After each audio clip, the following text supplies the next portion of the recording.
Mungkah merupakan lokasi yang terkenal dengan hidupan laut seperti ikan, udang dan juga ketab. Kali ini saya akan membawa anda untuk melihat makanan eksotik yang diberi nama mang. Mang merupakan spesies yang bercengkerang, bersepit dan ekornya seperti kalajengking. Ikuti saya menjejakinya bersama dengan pemburu mang. Berkunjung ke Kampung Penat Oya, Sarawak membuatkan kami terleka seketika dengan keindahan perkampungan di persisir sungai. Namun misi perlu diteruskan bagi mengenali lebih dekat makanan eksotik iaitu mang. Ridwanku Abdullah dan Effendi Siji Mahani merupakan penduduk kampung yang aktif mencari mang. Mang merupakan makanan eksotik yang mudah dicari pada musim tengkujuh yang mana ketika itu turut berlangsungnya pesta mang. Pencarian mang juga menjadi rezeki buat nelayan kecil yang tidak dapat ke laut kerana ancaman ombak besar. Walau bagaimanapun, mang masih boleh diburu pada musim kemarau. Namun usaha mencarinya sedikit mencabar serta memerlukan peralatan seperti buluh, kayu dan pukat untuk dijadikan perangkap. Hari ini Ridwan dan Effendi mencari mang di kawasan Paya sekitar kampung yang mana saya turut sama berpeluang mengikuti mereka. Sebelum memulakan pencarian, mereka perlu memastikan segala peralatan dibawa. Kami juga perlu memasang beberapa jerat dalam masa yang sama ke kawasan yang telah diletakkan jerat pada 2 hari yang lalu.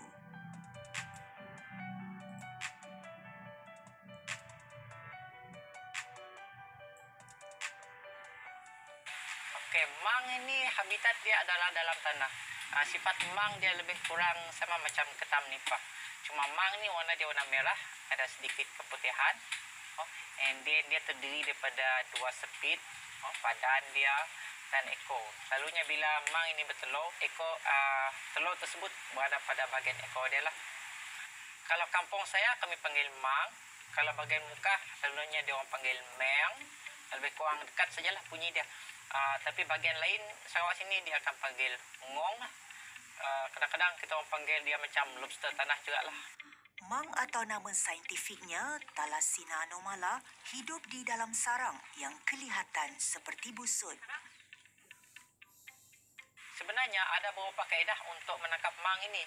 Sekurang-kurangnya yang saya tahulah 4. Pertamanya guna pukat, keduanya menggunakan jerat, ketiganya menggunakan mang itu sendiri. Anak mang kita masukkan ke dalam lubang, sabungkan dengan mang yang ada dalam lubang. So mang dalam lubang itu dia akan naik serang mang yang kita masukkan tadi. Itu cara ketiga. Dan cara keempat menggunakan buluh. Menggunakan buluh, tapi tempat saya jaranglah kami gunakan buluh sebab buluh ni dia agak rumit sikit lah untuk buat jeratnya. Yang ini taktik lama sebenarnya. Taktik lama ni untuk menarik mang keluar dari sarang, mereka perlu musnahkan dulu. Tadi kita dah dapat lihat musnahkan dulu sarang ni. Kemudian kita betulkan balik dan mang akan naik sebab mang akan betulkan juga pintu ni. Dia akan betulkan. Dari situ dia terperangkap dan kena jerat. Ini merupakan teknik tradisional yang jarang digunakan di mana apabila jerat dipasang, sarang yang diruntuhkan perlu dibina semula seperti asal dan jika bernasib baik, mang akan keluar dan melanggar tali seterusnya terkena jerat.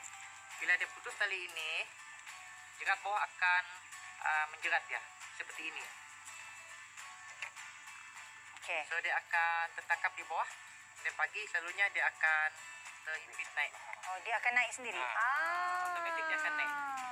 So sedemikian rupalah jerat tersebut berfungsi. Teknik pukat juga boleh digunakan dengan cara memasang jaring dan buluh untuk memerangkap mang. Walaupun habitat haiwan ini di kawasan lembap, namun mang hidup di dalam tanah yang kering. Apabila sarangnya ditenggelami air, mang akan keluar dan membuat tempat berlindung yang lain.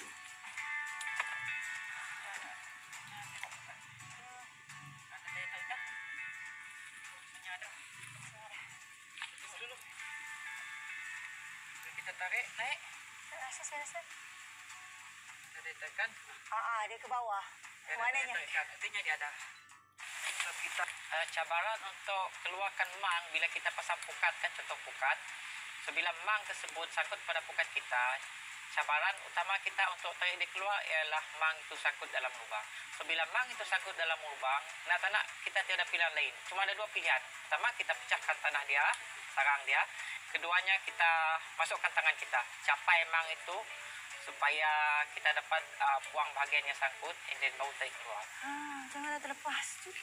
Okay. Dapat? Dapat. Oh, dia dekat atas lagi. Alhamdulillah. So ini menggunakan kaedah pukat lah. Ini kaedah pukat. Oh, maknanya dia terjerat dekat pukat ni. Boleh pegang ke ni? Boleh.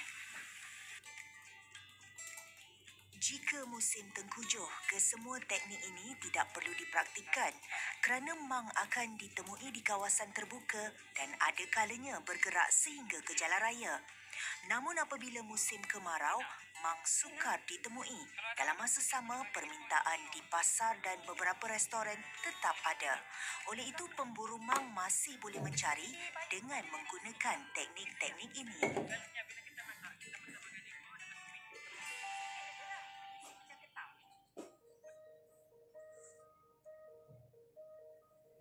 Selain hutan paya, Ridwan dan Effendi turut mencari mang yang membuat sarang di kawasan lapang seperti padang, namun saiznya sedikit kecil. Kami menangkap mang ni pada musim banjir.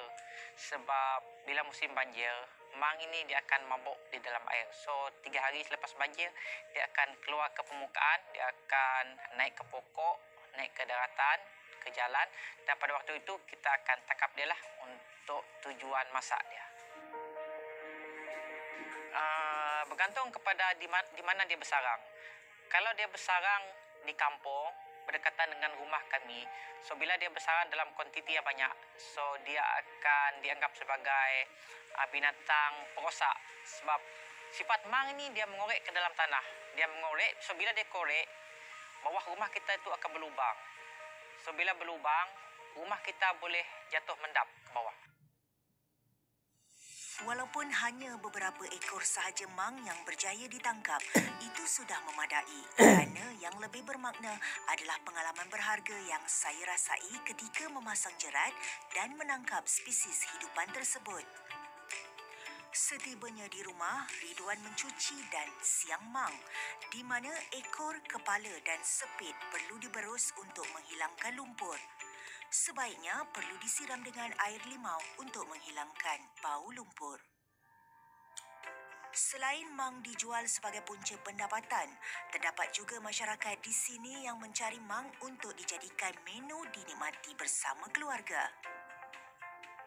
Bagi Koo Kim Jok, menu mang menjadi makanan yang sering dinikmati sejak kecil, di mana spesies ini hanya perlu dicari di sekeliling rumahnya sahaja. Jika di pasar, mang dijual dengan harga RM8 hingga RM10 untuk 4 ekor bergantung kepada saiz. Namun ketika musim tengkujuh, harga mang lebih murah. Antara masakan mang yang popular adalah goreng kicap, masak lada hitam. Ada juga yang menggemari mang rebus dan dimakan dengan sambal kicap. Keenakan rasa isinya seperti ketam dan udang kara membuatkan makanan eksotik ini mempunyai penggemarnya yang tersendiri. Manakala bahagian ekor yang terdapat telur rasanya seakan-akan telur belangkas.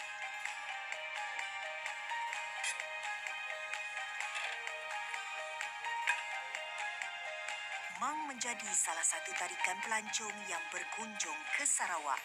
Inilah keunikan yang terdapat di Bumi Kenyalang.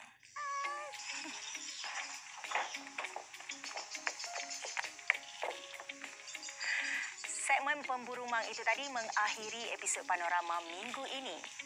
Saya mewakili kru penerbitan Panorama ingin mengucapkan ribuan terima kasih kepada semua yang terlibat dan menjayakan episod kali ini. Sehingga kita berjumpa lagi pada minggu hadapan. Terima kasih. Assalamualaikum.